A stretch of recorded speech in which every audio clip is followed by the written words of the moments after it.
തന്ത്രിയുടെ തന്ത്രം പാളി. ദൈവത്തിന്റെ ഇടനിലക്കാരന് കുരുക്ക് മുറുകി. അയ്യപ്പൻ KGF-ലെ റോക്കി ബായി അല്ലെന്ന് രാഹുൽ ഈശ്വർ.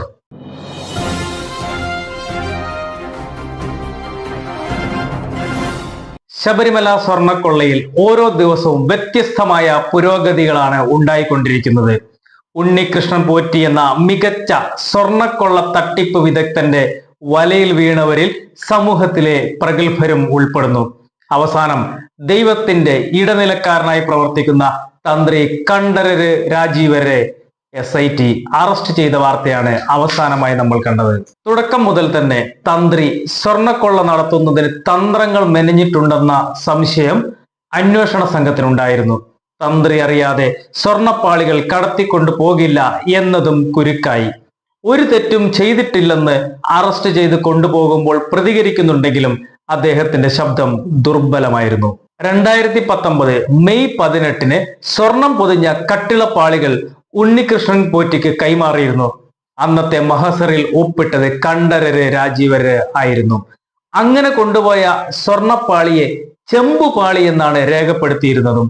പോറ്റിയുടെ നേതൃത്വത്തിലുള്ള ആ ഒരു പോക്കോടെ 474.9 ഗ്രാം സ്വർണവും അദൃശ്യമായി.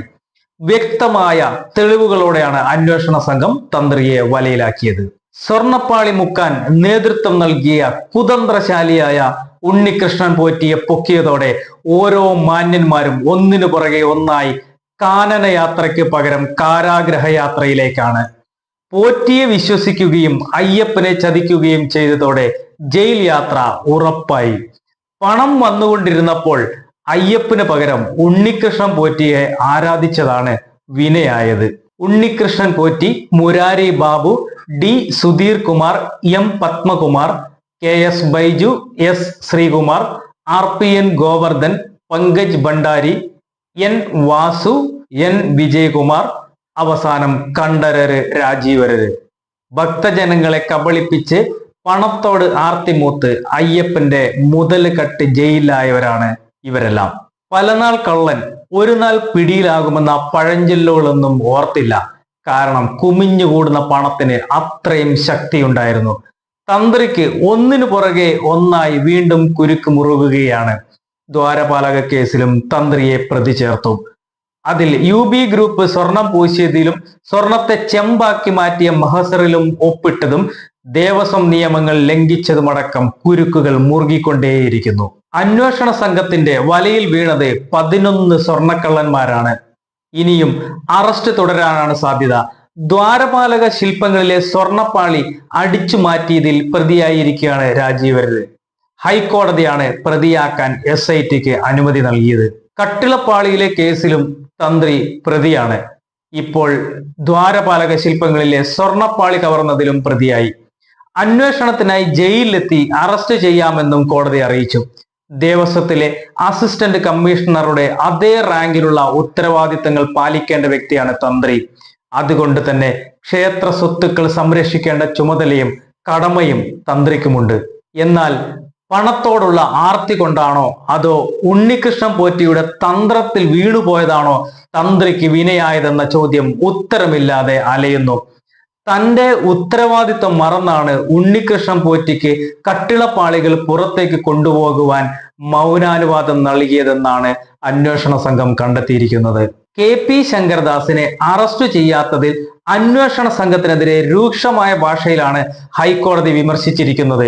ഒരാൾ പ്രതി ചേർത്ത അന്നു മുതൽ ആശുപത്രിയിൽ കിടക്കുകയാണ്. അയാളുടെ മകൻ SP ആയതുകൊണ്ടാണ് ആശുപത്രിയിൽ പോയതെന്നും ജസ്റ്റിസ് ബദറുദ്ദീൻ തുറന്നടിച്ചു.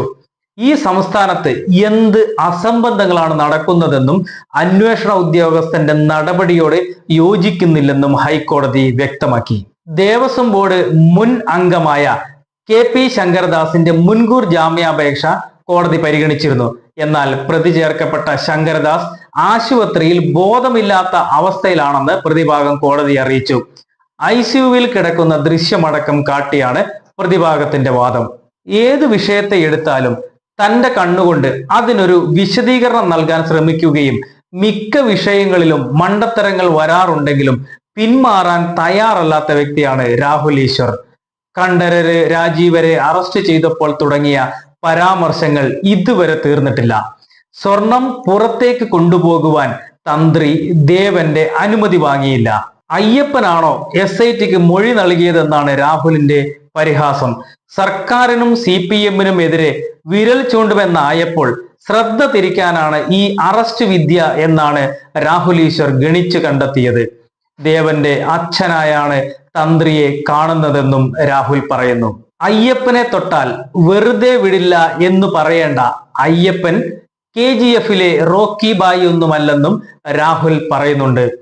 അയ്യപ്പൻ ശാന്തമൂർത്തിയാണെന്നും രാഹുൽ പറഞ്ഞു നിർത്തുമ്പോൾ ശബരിമല സ്വർണക്കൊള്ളയെ നല്ല പ്രവൃത്തിയായി കാണുവാൻ ആരും തയ്യാറാകില്ല. ഈ കള്ളന്മാർ വളരെ ശാന്തമായി വർഷങ്ങളായി കൊള്ള നടത്തുന്നു എന്ന സത്യം തെളിഞ്ഞു കഴിഞ്ഞു രാഹുൽ ഈശ്വർ. ഇനി നിയമ നടപടികളാണ് മുമ്പിലുള്ളത്. എക്സ്പ്രസ് വാർത്തയ്ക്ക് വേണ്ടി രാജേഷ് KR.